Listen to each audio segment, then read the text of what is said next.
All right, how the hell is your quarantine going on this Saturday, April 25th? Are the weekdays and the weekends starting to blur together? Hopefully not. But if they are, we got good news because we got another Tony Talks here for you. And I had on the show my good buddy Reshard, Too Quick Hicks. You can follow his boxing Instagram page at Too Quick Hicks. That's TOO. And he also has a comedian page, Shut Up Hicks, on the gram as well. At about the 35-minute mark, we started talking about Trump, and I added in an audio clip. That's the only part of this podcast that was edited because we talked at length about the disinfectant audio that Trump said recently. And if you hadn't heard about it, I thought it would be relevant to input into the discussion. All right, that's the only thing that was edited as far as content goes. Also, don't forget at Tony Talks 8 on both Instagram and the Twitter.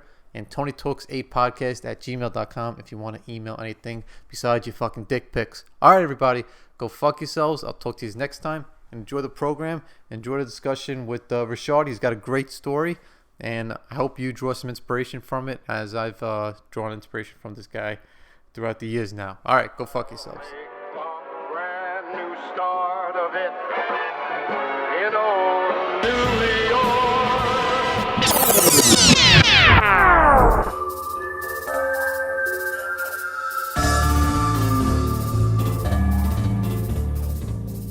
Trying to figure out something to wear. So I do this radio spot now. Is it video? Yeah, it's a live show. Of course it's internet radio and whatnot. But still I go to the station and do my thing over there at the station and whatnot. And then, do some talking. This is your show? Debating and shit. No, it's called K254 Radio. I do it with another female. It's called Poetry and Politics. So we talk about some of everything. Oh, okay. I didn't even know that. That's every Saturday? Every Saturday 5 to 7. What's the station? K254radio.com. Oh, okay. So you can listen from anywhere. Yep. Oh, that's awesome. Yes, sir. I'm telling you, man, I'm trying to dabble into everything, man. Yeah, man. You got the whole comedy thing going on. You got the boxing thing going on. So what's going to be the first thing you're looking forward to doing more? Comedy and radio, man. I'm finding my voice, man. I'm getting boxing. I love boxing. Don't get me wrong, I love boxing. Right. I'm just my body don't love it no more. So it's harder for me to do the things I used to do when it comes to boxing, man. And me, I'm a realist. I know when to start saying, hey, it's time to start looking at other avenues. Now, coaching, I do coaching. I can do some coaching. But my true love right now, man, is being on stage, dude. That's like it's a different. You don't gotta get hit in the head. That too. But it's kind of one of them things. Like when I was doing boxing, bro, it's weird to even say it, but I like getting hit. You know what I mean? Like I like getting hit. It was weird as fuck when I said to people, like, what the fuck you mean you like getting hit? I actually enjoy getting hit. It's weird as fuck, but it's it's a different type of high for me when I'm getting hit. Mm-hmm. So, but again, like I said, my body just ain't liking it like it used to. I'm multiple surgeries in the game now, dog. I know you had shoulder issues. Man, I had the shoulder, I had the elbow surgery, and I just had back surgery. So, man, you had back surgery? Yeah, man. Yeah, I'm all fucked up. That's from boxing? So it's from multiple of things. Like, for example, being in college or doing high jump my whole life, the repetitive jumping, especially at my height, didn't help me. So they told me that I have a back of someone who's been jumping out of planes their whole life. And I wasn't even airborne, so that tells you right then and there. So that's that part. Like I said, I just had the surgery. Surgery on February, March. I had February. No, damn it, I don't even know when I had it. I had it. So you had it. You had it recently, though. Oh yeah. This is within the last couple weeks actually. Are you still doing? Are you doing like PT? Still in recovery? Yep. I'm doing. I wouldn't say recovery. I'm doing. I'm done with the recovery part. Dude, they wanted me to sit on my ass for 6 weeks, and I'm not that sit on my ass type dude. So, like I said, I got the surgery is one of those that it's either hit or miss. Mine was a miss. So, and it's just so man because what were they trying to do? Like I got a Vertiflex implant. A Vertiflex implant is what it does is it just takes the pressure off your lower spine, right? And it opens up. So, for example, say this is my nerves, right?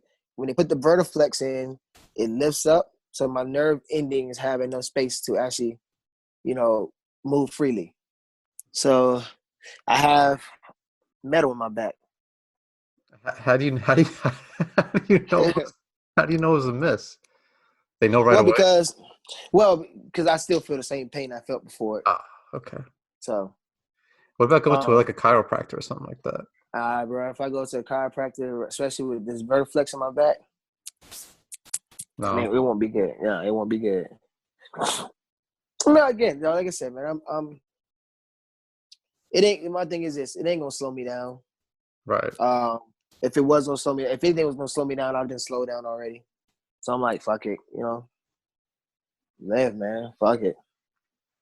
I ain't the type to sit here and, cry over things that I can't do and shit like that. I just say, keep moving, man. Yeah, of course. That's still you have to have that mindset. And you started boxing at 28? 25. 25. I don't know. I thought 28. Yeah. 25. Yeah, 25. So I've literally been in the game now for 10 years. Now, that's a long 10 years. You got 12 fights? 14. Okay. Yeah, I'm 12-1-1. Okay. Yeah, that last fight was annoying. That was in New York, and I started to move to Texas. Listen, that I think I should have an asterisk by my name on that last fight, but it is what it is. Happens. Yeah, well, dude, it's of course it happens. It's fucking step in there enough times. Well, man, he was like a gold medalist too and shit. The dude was. Yeah, he was a gold medalist, but even then, man, it was like the circumstances behind it was just shitty from the beginning. It seems like he was like their guy, and they needed somebody at short notice. So pretty much, I don't know. For example, all right. So here, just let me explain this so people understand this, right? I had just signed a major contract deal with GCP Promotions. So I was under contract with them. I had surgery on this is my elbow surgery, mind you. My elbow surgery, my left elbow, which I'm left arm dominant. My elbow surgery, August. No, take that back. July. July 19th is when I had elbow surgery. I was out of any contention for at minimum 6 weeks for that. I got a phone call and said, "Hey, you got this fight September 19th." I was like, "Yo, there's no way in the world I'm about to fight. I just had surgery." Mind you, I got the call August 13th. That's when I got the call, August 13th. Yes. I had just about a month, right? So then I had a month to get ready for this fight. Mind you, I just had surgery. I've been sitting on my ass. Yeah. Right? It's not ideal. Not ideal at all. Bro, lightly.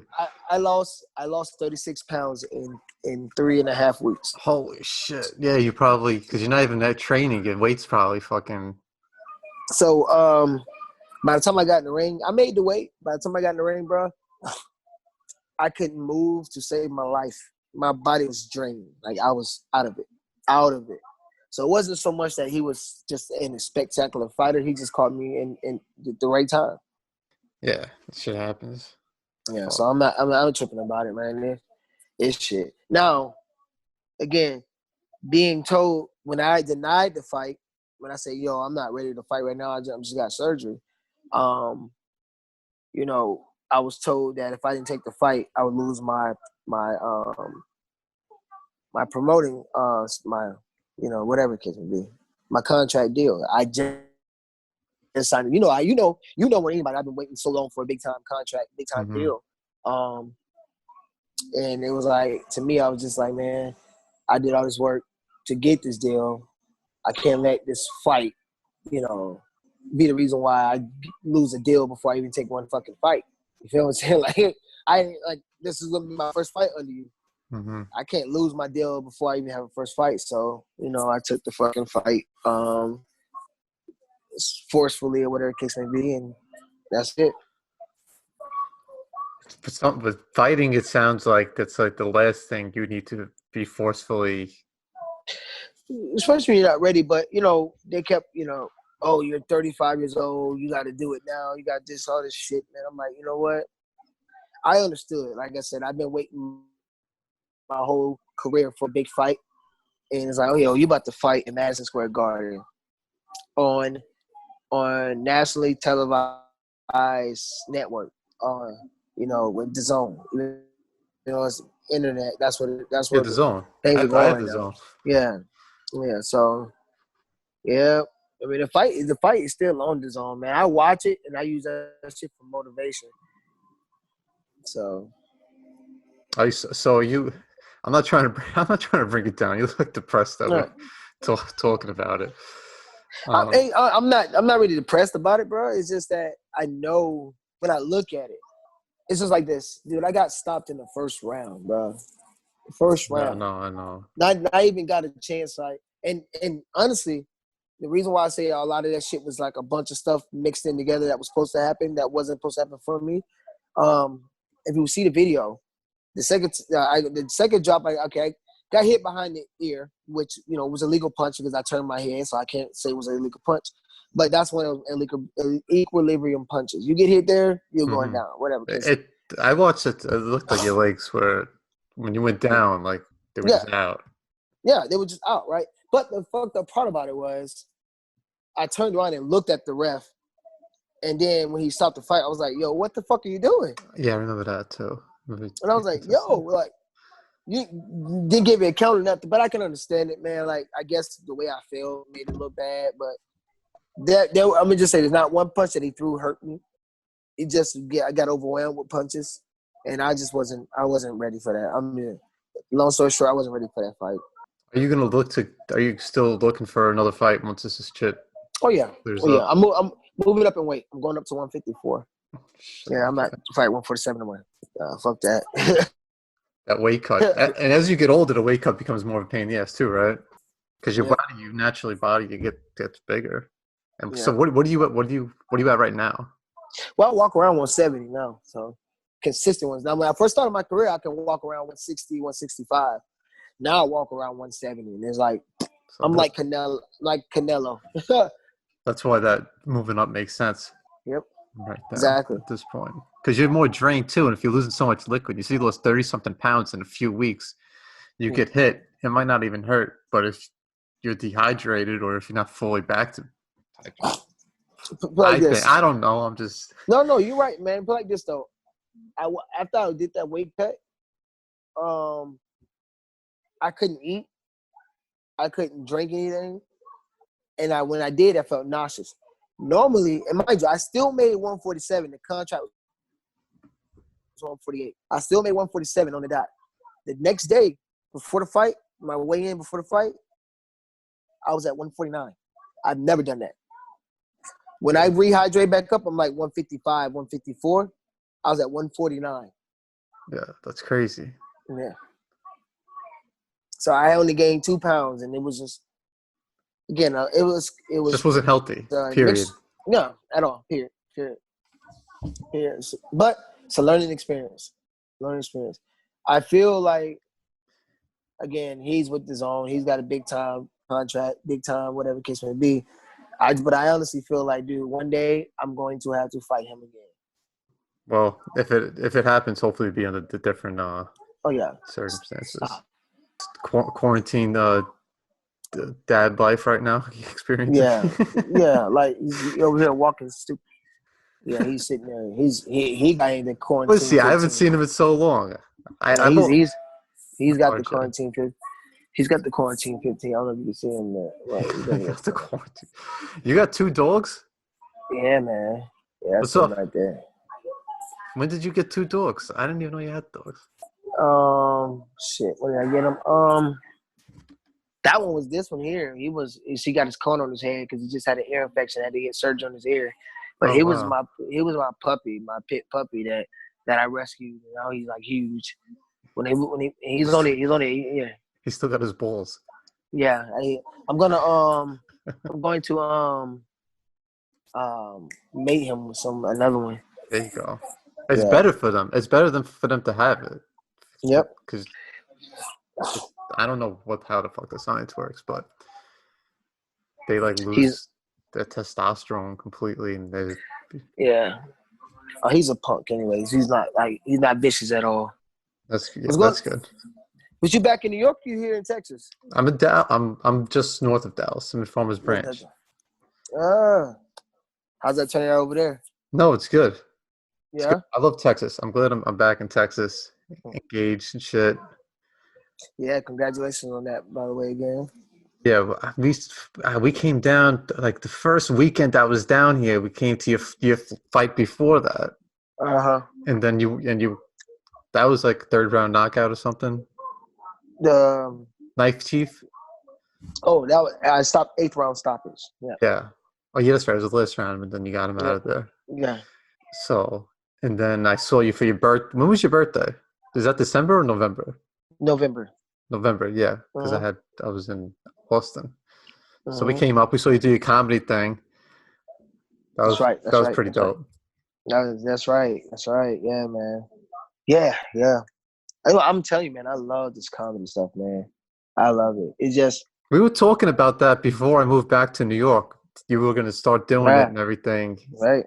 And yeah, it's cool. It's cool. You have do you have a comedy page? You have a it's Shut Up Hicks. Shut Up Hicks. Was that the one I was messaging? I don't think I was messaging that one. No, you was on my boxing page. Okay. I legit have 3 pages, dude. Like legit, and every one of them serve a different purpose. Like my 2 Quick Hicks page is strictly for boxing.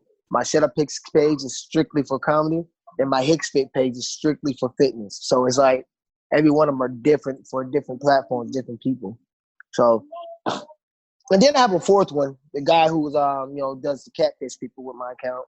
Oh yeah. So you post that. I hit him up. I was in his DMs. I was like, "Yo, you coming on the podcast?" And I recorded this whole podcast thinking it was you, but it wasn't.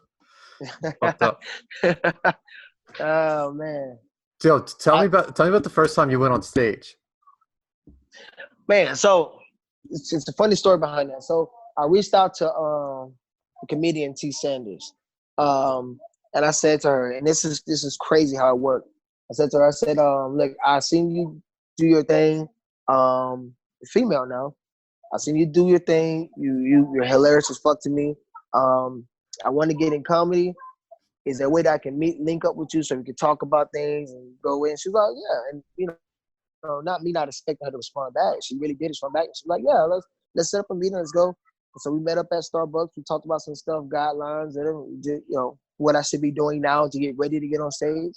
And she was like, I got a show coming up. Why don't you come to my show? Whatever case may be. And I was like, yeah, bet. She goes, all right, well, just come to my show. Then she asked me. And when I look back now at it, I see what she was doing. And before then, I wasn't. She said, what you need to start doing is just writing some stuff out, tell it to some of your friends, see how funny it is to them, and just use that stuff. I was like, all right, whatever, cool. Get to her show. She goes, just let you know you're opening up for me. It's like, the fuck? Like, opening up? She was like, yeah, you're going to be opening up. Mind you, I've never done an open mic. I've never done anything on stage. Like, this was a show.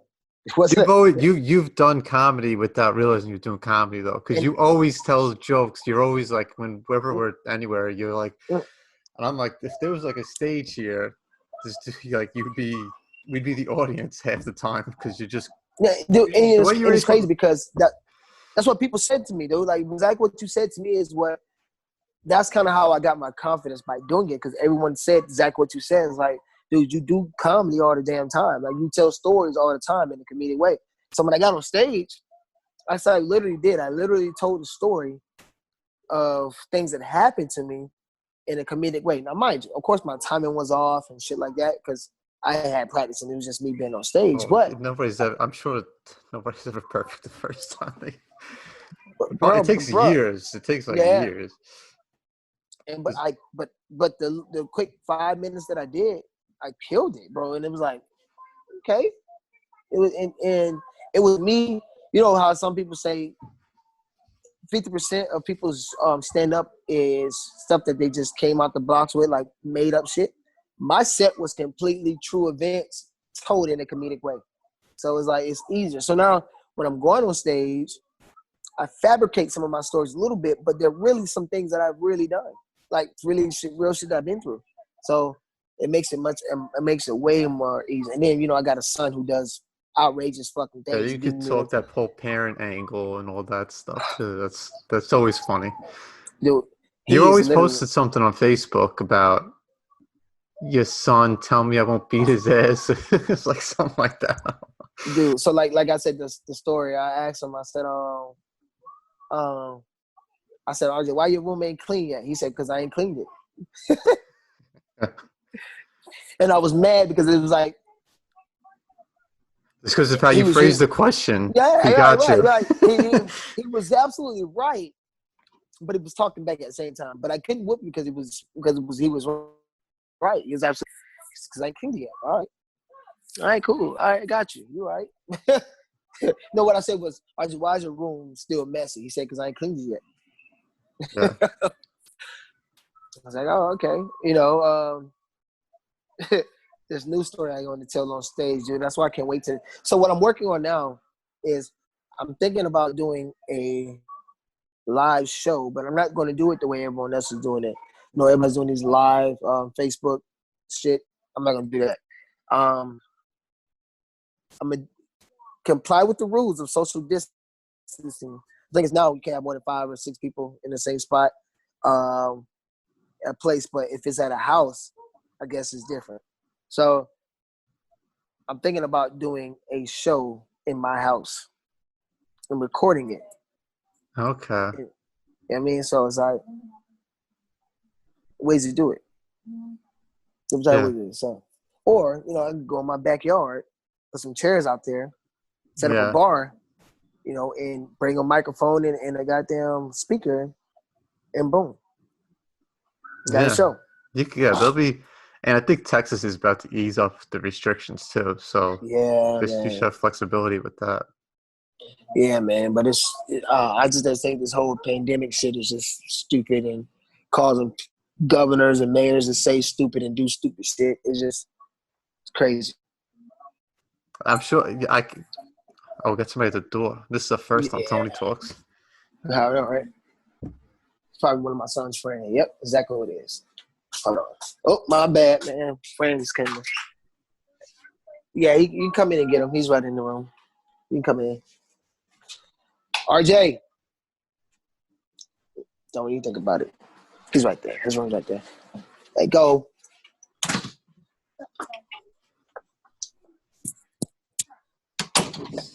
Go.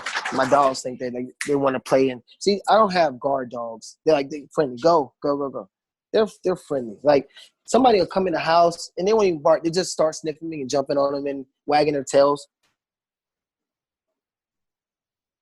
And I got a full blown. Look how big this pit is, and he's so soft. Oh, he's so cute. Yeah. But and it's that all that brown stuff is so disgusting, right? So he had to have his ear drained. He had a hematoma on his ear because he was shaking his ear so much from the ear infection, and because of it, he popped the blood vessel in his ear. So his ear was like a balloon, so he had to go get it drained. So yeah, it looks disgusting. Yeah, my dog used to have ear infections all the time. The vet, they'll run the fucking price up. Dude, Vets are expensive. $400 for that, bro. $400. They say he's only a year old, so he's gonna get way bigger than that. You got pet insurance? I do now. Yeah, man. It's worth it. After paying that bill. I'm surprised they ain't trying to make us fix them. Usually, if they're rescues, they usually fix them first, then they let. Yeah. Well, the thing was, all right. So a woman had found him and put him on Craigslist. Oh, okay. And then when I got him from Craigslist, if I show you the picture of him, there was no way in the world that he was ready to be released from the mother. Like he was like legit big as my hand. I put him in my hand. He was like in a horrible shape, man. I didn't think he was gonna make it, honestly. But I had to spend every waking hour of the day with this dog when he was a puppy. Like, so I took him to the vet to get his shots and shit. And the vet was like, "Oh, there's no way he's more than 4 or 5 weeks old." Yeah, so they can't. Oh, so they know the age and shit. Yeah. Right. Yeah. Well, they know the age by the teeth. It's crazy. That's how they tell? The whiter the teeth, the younger they are. Oh, okay. Yeah, because I guess they're not brushing it, so it's. Yeah. Are they not eating that hard dog food? So, what do you think about the whole quarantine stuff? Do you think because there's opinions all across the fucking way on this thing. Yeah, and I know the way I think about it, man, is I think people are getting influenced. I want to say not people like me, people at higher places. I think this is a way of how do I say this without getting too political? Because people don't like talking about. It's impossible. People don't like to talk about politics, but you know me, I'm one of those people who don't care, and I touch every subject. I think this was a ploy for 2 reasons. You can't have what's supposed to be going on right now is a presidential debates, shit like that, campaigning and stuff like that. You can't do any of that stuff, right? You can't do the primaries and stuff like that right now, right? So what does that say? Does that mean Trump stays in office another year or 2 by default? Do we do a half another term? Or does he automatically win another 4 terms? Another 4 years. Right? Yeah, I'm sorry, for the 4 years, sorry. Another 4 years. Another term, sorry. Does he automatically go in for another 4 term? Another 4 terms of Trump would be another 16 years of Trump would be good. Bro, if we got 4 terms of Trump, bro, there's gonna be anarchy. So what do you think about Biden? This is the thing. Because he looks like he's got some type of like his head, like Trump's head he's starting to fade a little bit, but Biden, he looks like a lot of people saying he might have a little bit of dementia or some shit because he doesn't know what he's saying half the time. Biden scares me, bro. I would have much rather had Bernie than Biden. That's what I said. Biden looks like, he reminds me of that guy who like he's plotting and he's smiling at you while he's plotting in his head at the same time. He's like, yeah. What he's saying and what his facial expression is saying is 2 different things. Right. Like he could be saying, hey, have a nice day, but his facial expression says, I'm going to kill you tomorrow. Right. Like yeah. that's Biden. That's what I think of when I see Biden. Like when he's like talking positive, I'm like he's talking positive, but in his head he's just like fuck. He's still that's a demented person. That's what I mean. Like he's like he has to read this paper, and then once he gets off the podium, he's like, I forgot what the fuck I just said. Well, yeah. So that's what I see when I see Biden, man. So it's like I'm hoping there's a really good independent that actually comes out. I've been saying that since I've been an adult, but there has the fucking. They should have pushed Tulsi Gabbard. That was my favorite candidate. Her, and then I liked Andrew Yang after her. So I like Yang's approach. I like what he was stood for. I just don't think it would have been accomplished by the older crowd people who got more of an influence with their money than the new age people. When we talk about baby boomers and stuff like that, I think they still have more of a say-so in the way the economy runs. Well, clearly, because those are the ones that are fucking voting. And look what the candidates that we have. You got Trump, who's a 74-year-old white guy. And the alternatives from the Democrats were Bloomberg, who's like 78. Biden, who's like 77. And Bernie, who's like 78. And they're all – the party of diversity – it gave you like the least amount Dude, it's like that's what I don't get. They talked all this shit about for the past 4 years. They've been like the biggest things, the biggest alternatives you could present to give an opposite to Trump would be promoting your minority candidates, showing that it's a real opportunity for change, have a face of change. Instead, they buried all those people. all of them, dude, like one by one, they were falling out of the race, one by one. I was like, whoop, like we're gonna have a Bernie or Biden in office if they can defeat Trump. Now, I'm gonna say this: Trump is a good president when he's not talking. Right? Let me say that. He's a good president when he's not talking or when he's not on Twitter. Other than that, he's a good president. I think he's hilarious sometimes, though. I have never seen someone who wants a pat on the back every time he speaks. Yeah, that is true. He wants to be liked. Everything he says is everyone says it. Everyone says this, or the approval is going to be like no other. It's going to be out. It's going to be amazing. It's going to be this. Like, dude, if he doesn't get the pat on the back, he'll give it to himself. I've done a 10, no mistakes. It's been perfect because it comes from China. Okay. Yeah, it's pretty much. The media part. I see why he gets mad at some shit because the media.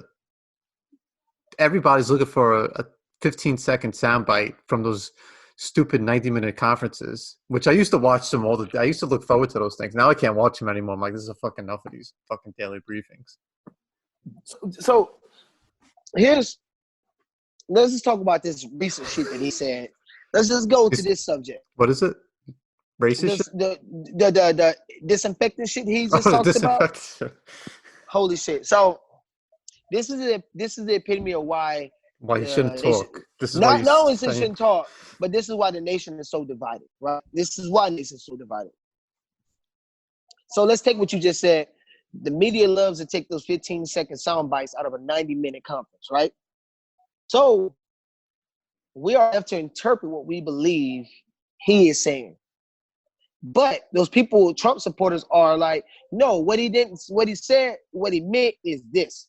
So they're literally doing the exact same thing that we're doing by interpreting, by saying, 100%. By speaking, by saying for him. Now, that all falls on them because when Trump goes back and says things like, oh, I was being sarcastic, now the thing that you just said that he really meant, he didn't really mean. Right? So I got into it yesterday. Well, I'm gonna say got into it. It was a decent conversation between me and him, but my Facebook friends kind of ate him up a little bit. Okay, so the ozone treatment, the disinfectant with the lungs and stuff like that when people with cancer, it's a thing. It's a thing, right? So it helps them again disinfect the lungs when they're going through treatments, shit like that. Mm-hmm. So it's a thing. It's a thing. Trump absolutely did not know this was a thing. Absolutely not know the thing. How do I know he didn't know this? Now, mind you, the reason why I know this is because I went through the shit, my little stint that I had to go through. Most people with cancer, they go through that as an alternative, right? Yeah. But here's how I knew. That's a good thing to bring up too. That's how you started boxing, right? So I'm saying, So when so the guy who brought that up to me yesterday, was pissed me off because yes, it's a disinfectant. But the only reason why they use the word disinfectant is for the lamest people who don't know technical terms. So if I go to you and I say you're ulnar trying to say it, your ulnar collateral ligament. If I come to you and say that to you, as a layman's person, you're like, what the fuck is that? Is that your But if I ACL? come, huh? Your No, ACL?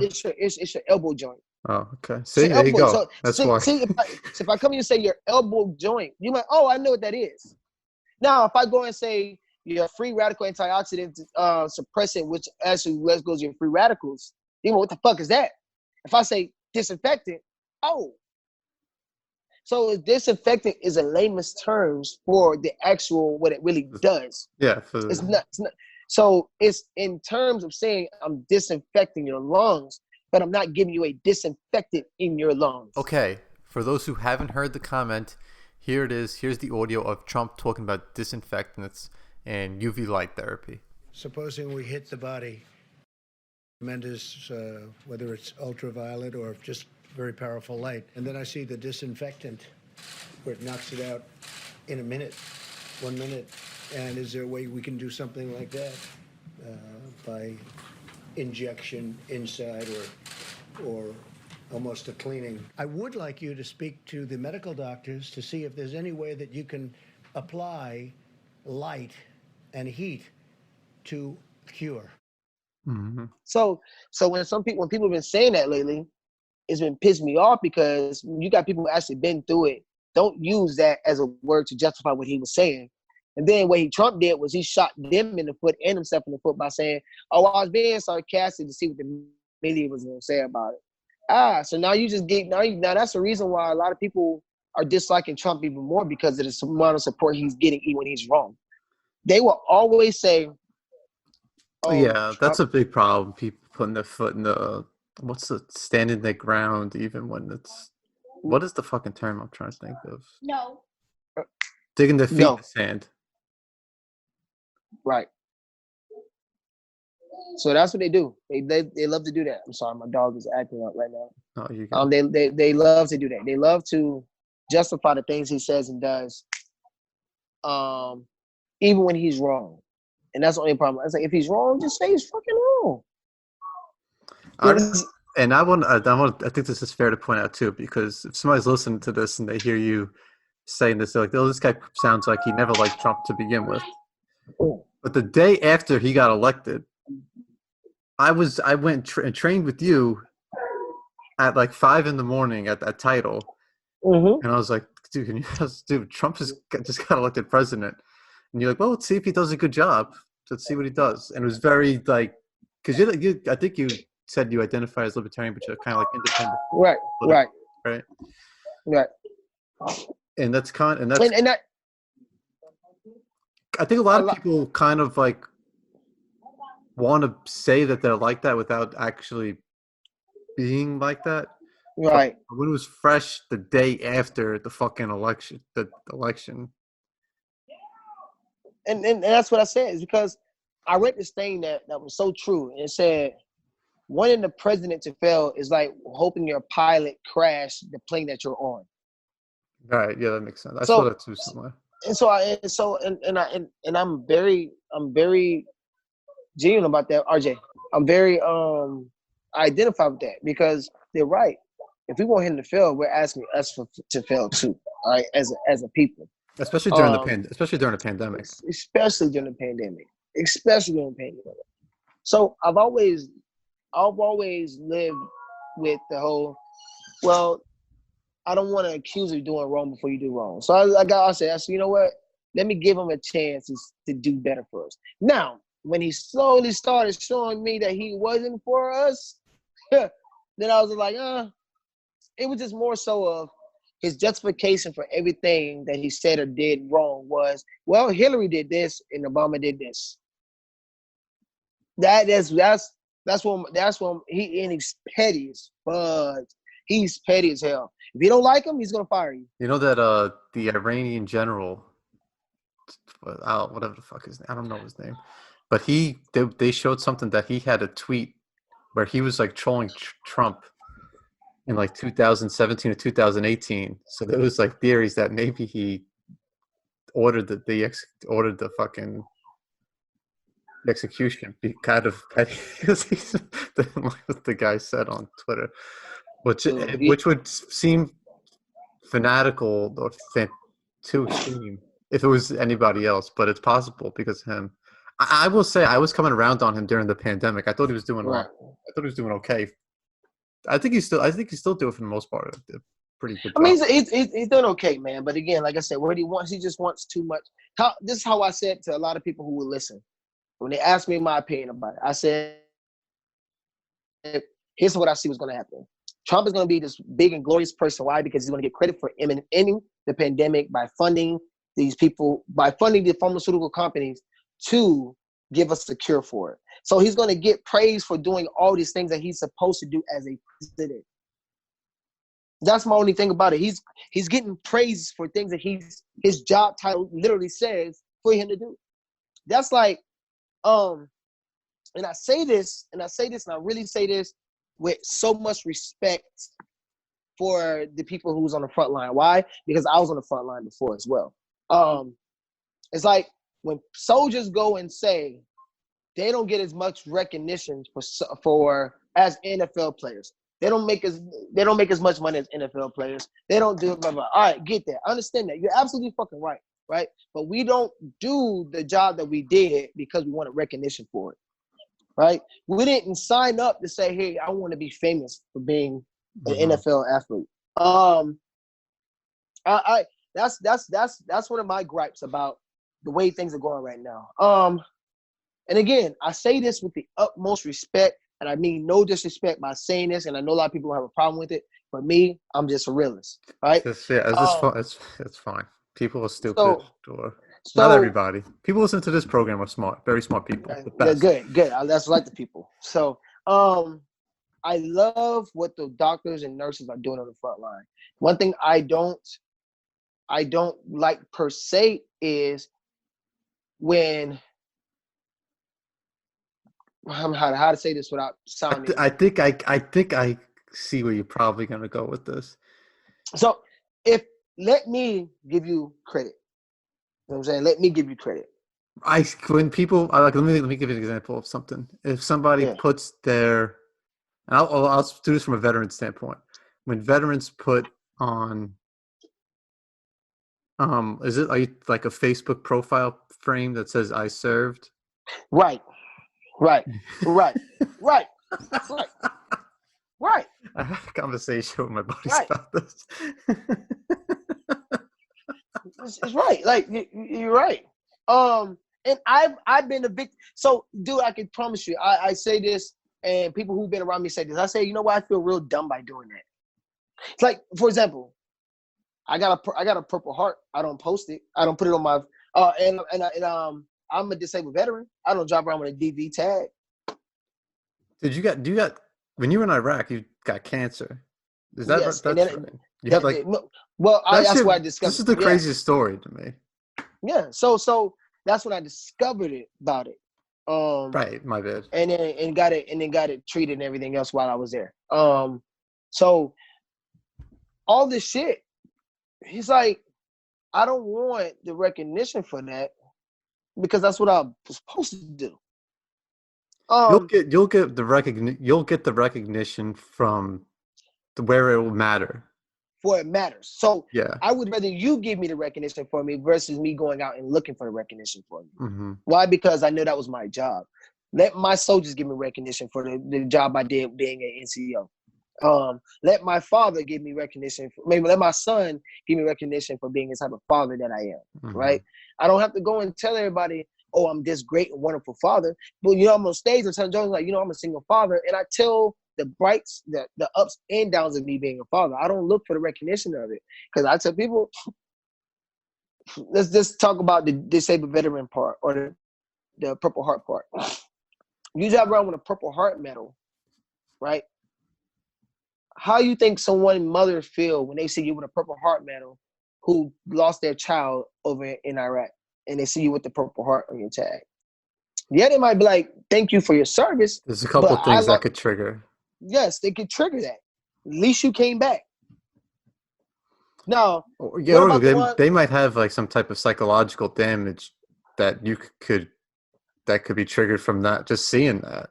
Dude, it's so much. I've got friends who didn't come back, right? So it's like, how are you as a person? And then and then the ones who've been through really, really bad, traumatizing things do not promote that shit. Why? Because it's not a positive, it's not a bright moment in their life surviving a IED, EFP, gunfights. That's not a bright part in their life. Take someone who's been shot, somebody who's actually really been shot and almost lost their life being shot. You don't hear them glorifying it. If they talk about it, they're talking about it in the sense of preventing somebody else from following the same steps that they did. So, like, if you somebody getting in trouble all the time, hey man, don't get in trouble because all it does lead to getting shot, and getting shot ain't fun. How do I know I got shot? They're telling them a story through experience to try to prevent them from doing the same thing they did. So it's like, we don't glorify. I don't like glorifying things that I'm supposed to do. I don't like glorifying things that I went through that was a negative thing that I actually survived through, because people wasn't able enough to survive. So I don't talk about the whole cancer shit and all of that. Why? Because if you talk to me about, you want to know my story, I'll bring it up to you. I'll tell you about it, right? So people ask me why did I start boxing. I tell them why I started boxing. But I won't just be in a conversation like, hey man, I had cancer before. Yeah, I didn't know that. Like, I didn't learn that about you till like months after I've known you, at least a couple of months. Right. My new boss at Title, he just found this out, and he was like, damn. And he asked me, how did I become so good at boxing? And I told him because I had to. You know what I'm saying? I had to be, because it was something that saved me personally. The doctors, I don't want to. Yeah, my doctor told me to do something because I'm wasting away. Find something that's gonna help me relieve my stress. And she told me, she said, for those having a smoker, I don't know if you're a boxer, for a smoker, maybe you can do that. All right, yeah, I'll try it out, because what is a smoker? Where anybody can just fight. It's not like a sanctioned fight, but it's like it is sanctioned, but it's not something that goes against your record. It's just like you just go in and fight. It's not like a tournament style, but it was pretty much like a tournament. So did that, and here we are now. But I say it was a saving grace for me. But it ain't like it's something I just go around and talk about, because again, that wasn't. For example, my grandfather died of stomach cancer. So it's like, I won't glorifying something that killed my grandfather. Mm-hmm. You know what I'm saying? So it's like, it's one of those things, man. So, yes, it might be worth noting that some people cope with things differently. They need to get it out. I think that's maybe an exception in some cases. It's an exception. I mean, some people just like the attention. Right. Well, that. Yeah, I mean, again, they served their time. They did their time. They deployed before, but I know people that I was in the military with who got a Purple Heart just because they was in the same area as some shit that happened. Or or shrapnel grazed their arm and they got cut by the shrapnel. Now they got a Purple Heart. Right. Stuff like that is a reason why I don't drive around with my DV tags and stuff like that, because it's just, to me, it's a glorification of something that wasn't positive in my life. If I can walk to the store from the back of the parking lot, I'm going to do that. I'm not going to take somebody else's spot because I want to brag about my DV tags. You know what I mean? Like, especially when you got people who really can't do it. But that's just me. Like I said, I know I'm around a bunch of doctors and nurses, and I tell them I respect them to the fullest, and I praise them. It's just that when people go out and looking for that, looking for it, like you picked this career, you picked the career. Like, I can't wait to send this to my two buddies, dude. So like, I But believe. God bless them. God bless Oh everybody yeah, man, that's because doing. they're in the, because they're in danger. They're in the danger. Like they're in the fucking fight. Like Mhm. they're there. And I love when I see these commercials with them telling themselves tell people to stay home and stuff like that. And they are fucking heroes. Let me get that understood. Let me say that they are heroes. They deserve all the recognition. Just don't go looking for it. That's my only thing I'm saying. Don't go looking for it. Law enforcement officers. They're heroes. But don't go looking for recognition of being a hero. Let us give it to you. Right. I mean, like we do. We recognize our servicemen and women all the time. Let us do that for you, right? Because now I got to question what your intentions are. Yeah. Yeah. There's certainly I've seen people. There's so many people on Facebook, but I mean, I've seen people create like public pages about themselves where they're, and I'm like, Bro. I just, Dude. yeah, I kind of get it, but I'm like, That's kind of narcissistic in a way. yeah. No, 100%. And I think Uh, this is just, it's kind of mirrors our culture of like people lusting for that fame without putting any work in, or I guess, I don't know. I'm trying to, you're right. No, that's exactly right, man. Exactly right. I'm trying Exactly to, right. I think I could phrase it better. I'm missing something, but like, that's kind of like what it's, that's kind of like the reality culture of stupid fucking, I don't know. So one thing Trump says that I absolutely love that he says it because it's so funny. He goes, well, blah blah blah blah. People say this. I'm not going to say this, but other people say this. But I'm not. What? Did you just praise yourself and say you're not going to praise yourself, but other people is praising you for you, so you're going to say it? Like the fuck? Did you really just do that, dude? I laugh every time because he does it at least once a meeting. At least once a meeting. And it's like the reason why I love.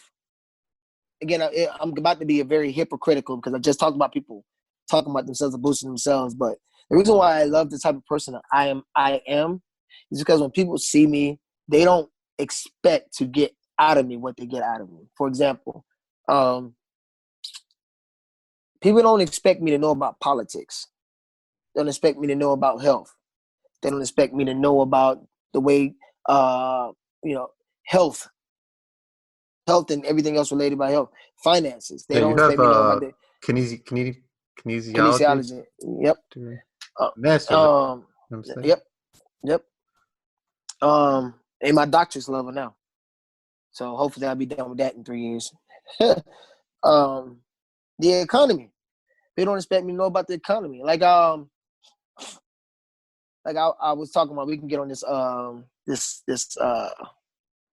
check that everybody got. I didn't get the check, by the way. Let me just say that. I didn't get the check, You didn't which get is kind of. you didn't get your Trump cash. I didn't get my Trump cash. You know why I didn't get my Trump cash? Because I owe child support. Oh yeah, I think I remember that. Reading Yes, that. so fucked up. But whatever. I don't know how far You know, down how much you want to talk about that. I'll talk about it because I don't care because people know. Like my youngest son. I've been my youngest son his whole life. He's 5 now. Been there every day. When me and his mother separated, she decided she wanted to go get child support. Why? I don't know. Why? Because I had my son every weekend. I was with them every time, and whenever she needed money, I gave it to her, whatever the case may be. But it's how the fuck the system is. The day we did child support, they also can put you on back pay from the time that you go to child support. Oh yeah, you told me about So that's how the system's fucked up. Nonetheless, yeah. There's so many fucking laws like that are just designed to put strains on. That just favors the mothers like so much in these cases. but here's my point. Just because I owe in child support doesn't mean I'm not hurting in this time as well. I know, yeah. So I pay taxes on every dime I make from 3 different jobs. I also take care of my kids like I'm supposed to. It's not like I'm supposed to get props for that. I'm supposed to fucking do. So I'm like, how It's does bullshit. that? I mean, it's bullshit. flawed. It's flawed. Yeah, it's yeah. And The the thing, trade, this is like what the government does. They treat like a certain people that have like a common issue, and they blanket the stipulations to them. Yep, absolutely. It's called mass punishment. We know what that is. When it would make more sense to look at things case by case. Case by case. But that's just too simple to do. Or it takes too much time for them to do. So that's why they're not gonna do it. They're not gonna go and look at every review. Well, he's been paying on the child support. Maybe we should give him this check. Oh, this guy ain't paid in 2 years. Nope, let's take his back. Just take too much time for them to do it. But on his government stimulus check, I had this argument with a couple of people too. So I'm gonna ask your opinion. Do you think this money's gonna be paid back? Like in taxes? Yes. I thought no, but then I saw something that you're gonna have to fill out when you do your taxes next year that you had received the check. So I'm confused on it. So what do you think was gonna happen with inflation? Oh yeah, well it's gonna be it's a whole nother thing. So the inflation that you're gonna suffer from next year is gonna pay back all that stimulus check that we just got. That could be one option. That could be one option. That's the most dangerous thing about this fucking just trillions being pumped out. Yes. So it has to be paid back some way, right? So I got different views on it. If you're ready to hear these, listen to these. I think inflation is going to be the first one. So when you file out your taxes every year, there's a section on your taxes that asks the question. It says additional income, right? So you put additional income on your taxes. You got to file those. If you didn't pay taxes on that additional income, you now owe taxes. How do I know? My boxing checks is considered additional income. This is why Mayweather get in tax trouble. Right, this is the independent contractors. Independent contractor. That's why they get in trouble because they don't pay. If I have a full-time job, but I have like a side gig where I run everything on my own, that could be additional income, whatever. Okay, additional income. But it has to be at a certain amount. Okay. I think it's over like $500. Okay. Anyways, that money is taxable. So when you file out your tax next year and you add additional income, stimulus check, guess what now? You might not get more back, but it's kind of like you're paying them for the money you just got. Right. So that's another option I think is going to happen. Option 3. This is where Trump gets a lot of – this is where it's going to help him in his popularity. He's going to be – so Internal Revenue Services is going to look at this as a bailout for the country, not just for banks, and it's a bailout for the country. So do we set the new debt to zero because we borrowed so much to save the country, to save everyone else, save businesses? What do you mean? All right, so right now we borrow $1 trillion from the Treasury Department, right? Something ridiculous. There's like a crazy, but like the budget deficit. Yeah, best budget deficit. Yeah, I don't know what it is, but it's so over $1 trillion. Or whatever. It's a lot of money. So how do we set our deficit with this? Is this considered think about it in terms of taxes and the rich people. Is this considered a charitable giving, which is now? No. Now you don't have to. Now you get to keep a little bit more of your money. Unlikely. That's considered. Yeah, but just think. Let's look at the cases. Well, the avenues they can go to. We bailed out the country, so Trump can say, "Hey, I bailed out the U.S. during the pandemic." How do we offset that in our deficit? How do we offset that to where we're not owing other countries and owing all this trillions of dollars towards the deficit? How do we do that? So you got to balance the budget, create a surplus, get the money. Balance the budget. So, one way that I feel that they would do it, I think that they would do, is not set it completely to zero because there's absolutely no way they're going to do that. But backtrack it for X amount of years to where it's not as much as it is now. Because mind you, we have to send supplies and money over to other countries as well. Can they just do that? They could just do that? They can in certain situations. I think a pandemic would be one of the situations they could. Yeah. Because this is the first time they actually issued out stimulus checks because of a pandemic. So we don't know if it can be happening, but I think it could be a possibility because it's the first time any of this has happened to anyone. So that's where I'm feeling like he's going to get a lot of his popularity from if it does happen. Oh shit, Trump set our deficit to 0. I don't know. I don't know how that if he's able to do that. I know he's not able. Oh shit, he's not able to fully do that. I just think there's a way that he's going to get benefited during these type of times when this when you have a pandemic or whatever. There's different rules. You're right. The normal rules don't apply anymore. It's like being during the World War or some shit.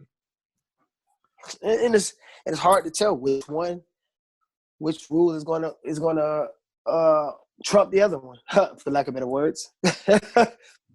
I don't know, man. It's just so much that it can happen that we don't know what's going to happen because that's why we never experienced this before. So it's like you don't know which way to lean.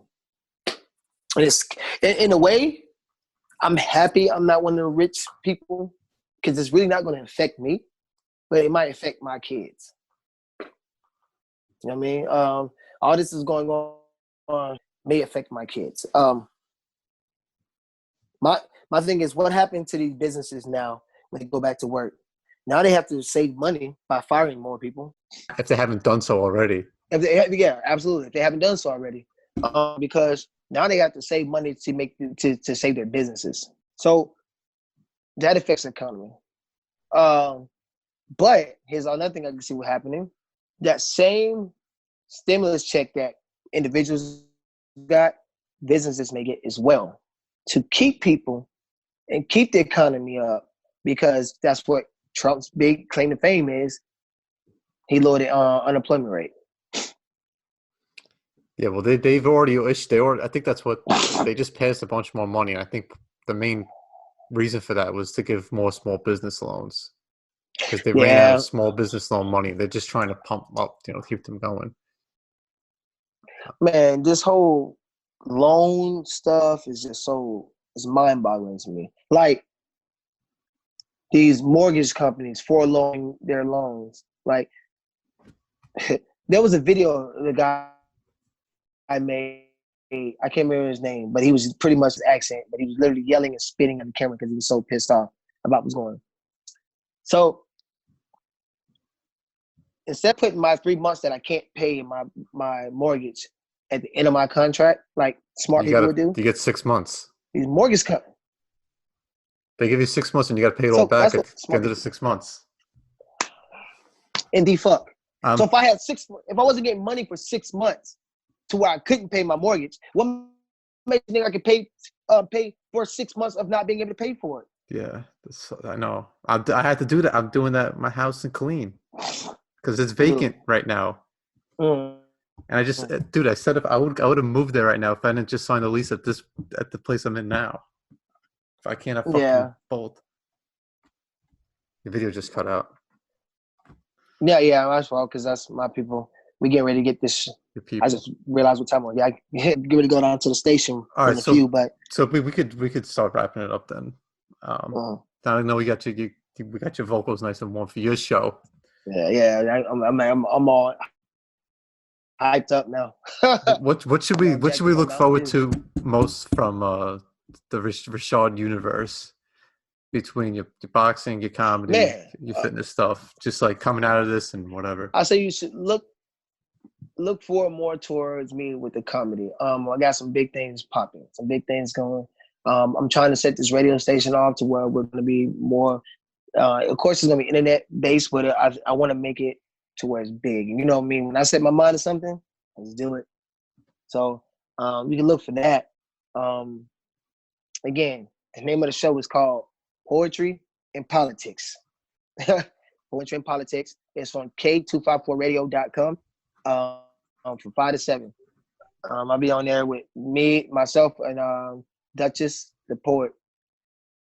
She'll be on there with me. She's my co-host, and we got different guests every week. Do you talk politics? I guess you must. It's called fucking politics and poetry. It's a stupid question. I said, do you talk politics? Yeah. So. Yeah. I mean, I talk about it, but I don't get too deep into it because right. A lot the of us, audience, you gotta be. Yeah. I speak enough to where they understand, and I just don't get too deep into it because I can get my mind just works crazy ways. When I start thinking about something, it goes to point 1, point 2, point 2, 3, then it goes point 1A, point 1B, it goes everywhere. So I sometimes I make myself upset by not being able to dumb things down in a way, I guess you want to say. So, but look forward to that. Of course, when this pandemic ends, I'm getting back in the ring. Still got 2 years in my contract, and after that, I'll probably be calling it a wrapping it up. And then comedy. I'm glad that you're focusing more on. You can be focusing more on comedy rather than boxing. Yeah. Because because I see how you like when you. I think it's more not that boxing's not natural for you, but when you're naturally in groups or whatever, you have a comedy presence about you, a comedic presence, I guess. Right. So, right, and I think there's part of you that identifies more with that and shit. Plus, please, I'm I've been fighting for my whole life. You've got through enough physically. Yeah. There you go. The way I say I can wrap my boxing career up is this, and I make it that simple. I've been fighting my whole life for what I got now. So I don't need to fight. You don't need to fight, yeah. You know what I'm saying? I've been fighting my whole life for what I built. So I feel like, my fight is over. It's just that now I got to get people to identify me as setup Hicks and not 2 quick Hicks. Right. That's the hardest part. That's the hardest part. Everything just takes time. That's what I keep telling myself with this podcast too. It's just I'm not trying to rush anything. I'm just trying to let this thing organically just happen. Yep. I mean, the topics you talked about, shit like that, and the fact that you like open dialogue. That's of course podcast is open, but you'll leave room to talk about everything and not just one thing. So that's dope. Yeah, man. When this shit's over, I want to come back on and talk some more, man. Let me know. Yeah, bro. I want to come down once this shit's over too. We'll come to a show. I'll bring my my old lady down. Hey, come on, man. I promise you. If you like the first time you saw me, I guarantee my material has gotten 10 times better, and my performance has got 10 times better. All right. Yeah, I'll hold you to that. Yes, sir. All right, bro. I'm a man of my craft, dog. Until next time, man. Hope I see you soon, man. Yes, bro. Absolutely. Thanks for coming on, man. Appreciate it. Yes, sir. And I'm sorry I've been doing like 10 different things at one time. No, you're good. I don't think Audio King sounds fine. Yeah. All right, boss. All right, boss. Brand new start of it in old New York.